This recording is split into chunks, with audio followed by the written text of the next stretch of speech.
Uma esfera de raio R, condutora, num campo uniforme. Como é que você espera que o campo se comporte lá no infinito? Ele continua sendo uniforme. Lá longe ele continua sendo uniforme. Eu quero calcular o campo aqui, ó. Isso aqui é R. Então, eu vou impor... Isso aqui é uma solução geral, né? Então, as condições de contorno são as seguintes. Primeiro, quando R for igual a R maiúsculo, que é o raio da esfera, a minha origem está aqui, não? Aqui está a origem. Então, quando R pequeno for igual a R grande, eu estou me referindo à superfície esférica. Quanto vale o potencial ali? Constante, não é? Porque a superfície vai ser uma equipotencial, não é verdade? Ele vai ser constante, e eu vou dizer que essa constante vale zero. Algum problema em eu fazer isso?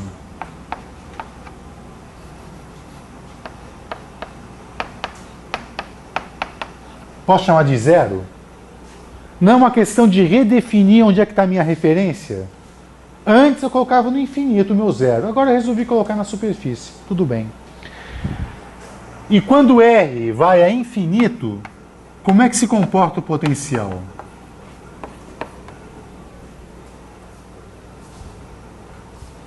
Não o potencial que descreve um campo uniforme?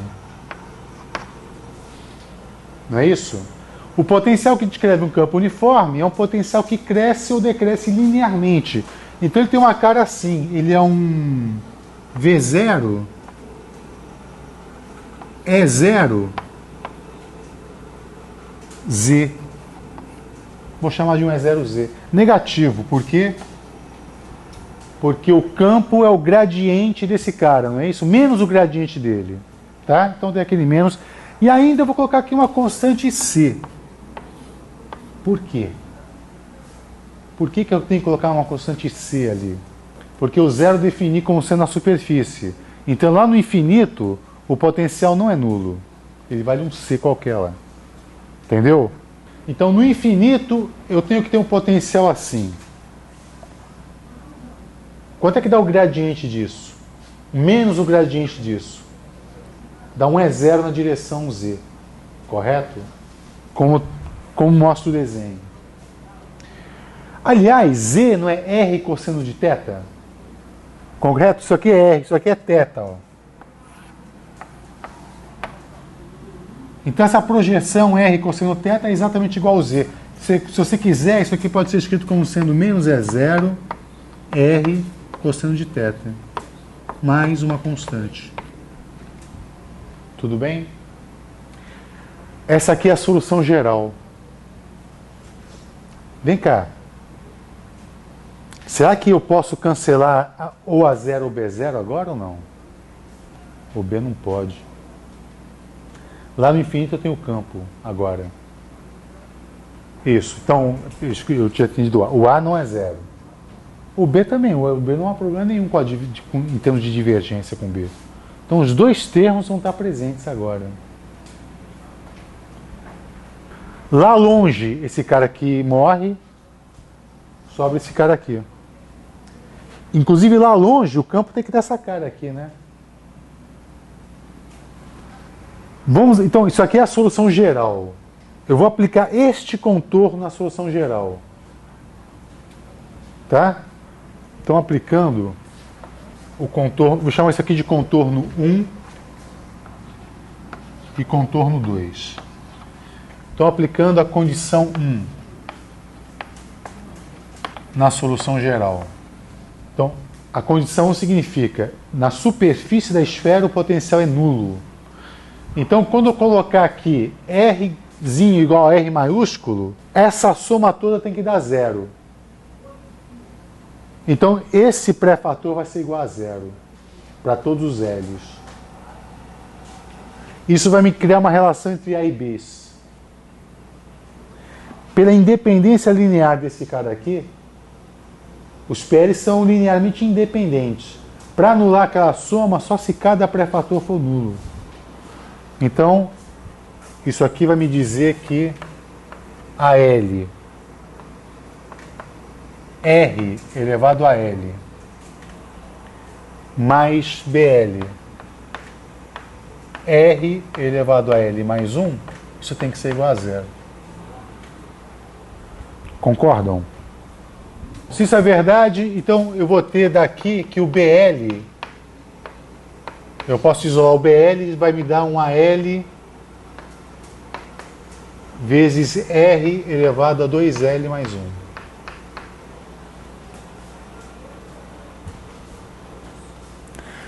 Então, a solução vai ficar com a seguinte cara. O V de R θ,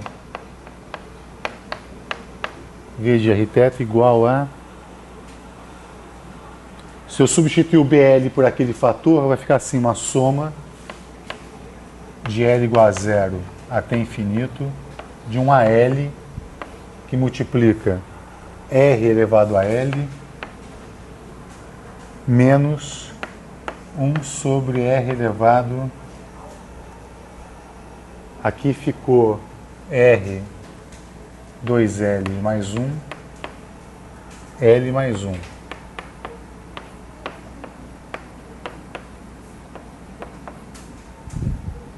Precisamos determinar, então, o AL. Como é que a gente vai determinar o AL?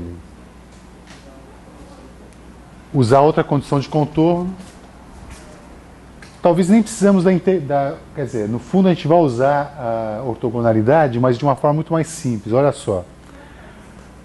Quando R, então, aplicando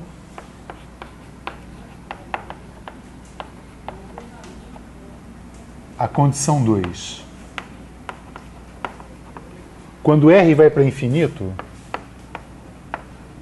o potencial ele vai por um E0R cosseno de θ. Não é? Cosseno de θ é um P1. Esta solução, quando Rzinho for muito grande, tem que dar isso aqui. Mais uma constante. Eu posso adicionar uma constante depois ali.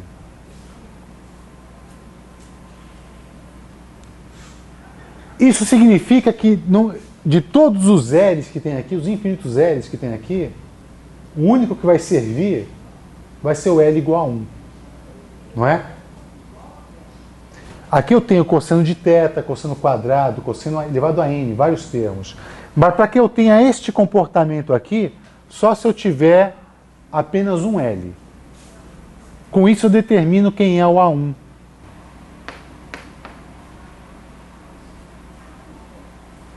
O que é o P0 de cosseno de θ? É 1. Muito bom, eu gostaria que você determinasse então para mim os ALs dessa solução. Tá? Olha só.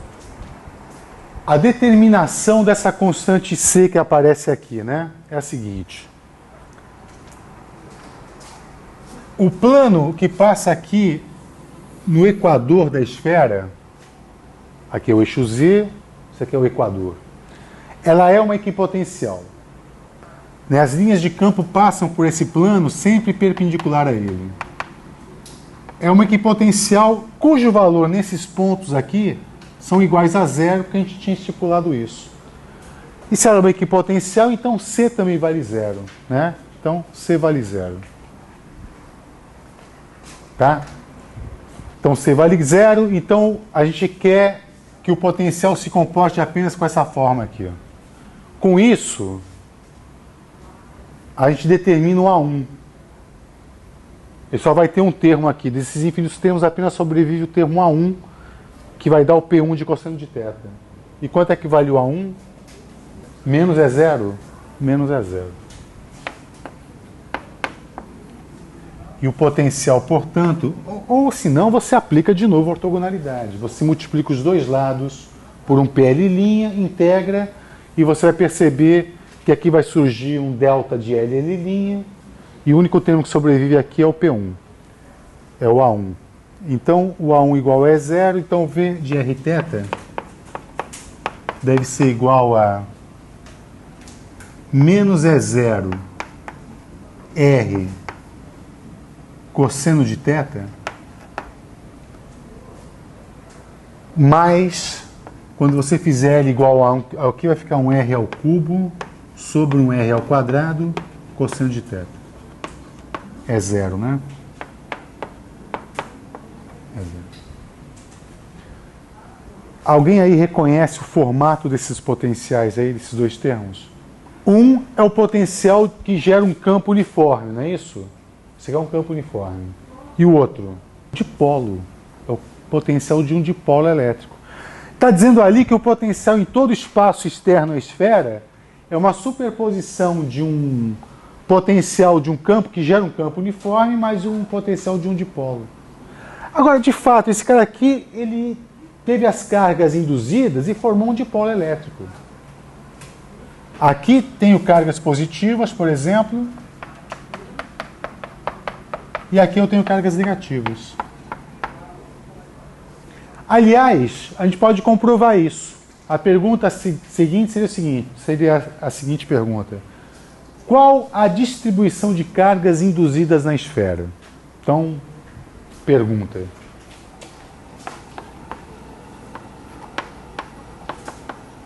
Determinar sigma de θ.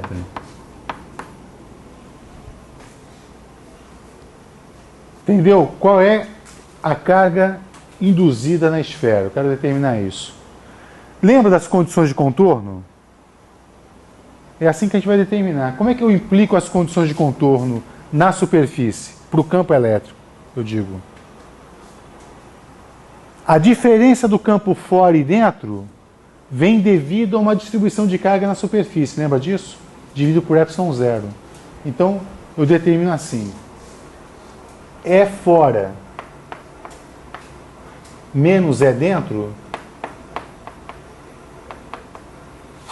eu digo assim, componente normal do campo fora menos o campo dentro, isso aqui deve ser igual a sigma sobre ε0. Concorda? Isso vem das equações de Maxwell, lembra disso? Da lei de Gauss.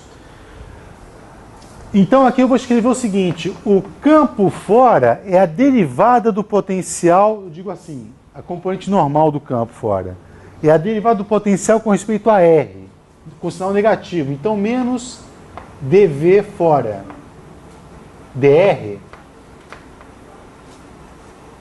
mais dV dentro dr, isso é igual a sigma sobre ε0. Como esse cara aqui é zero, não existe campo dentro, basta pegar o potencial na superfície, R igual a R, derivar ele com respeito a R e tomar na superfície, que você vai ter sigma de θ. Então, sigma de θ vai ser igual a menos ε0 dV fora dr para R igual a R grande. Vamos fazer essa conta? Não é pegar esse cara aqui, derivar com respeito a R, colocar o R grande igual a... o R pequeno igual a R grande e fazer a conta. Então, isso aqui vai ser igual a... Então fica assim, menos ε0, que multiplica. Quem é o primeiro termo ali, hein? Menos E0 cosseno de θ. Segundo termo, menos 2E0 R grande ao cubo, R pequeno ao cubo. Mas tem que fazer o R pequeno igual ao R grande. Então aqui vai ficar R3 sobre R3, cosseno de θ. Conclusão, sigma de θ vai ser igual a 3 ε0 E0 cosseno θ. 3 ε0 E0 cosseno de θ.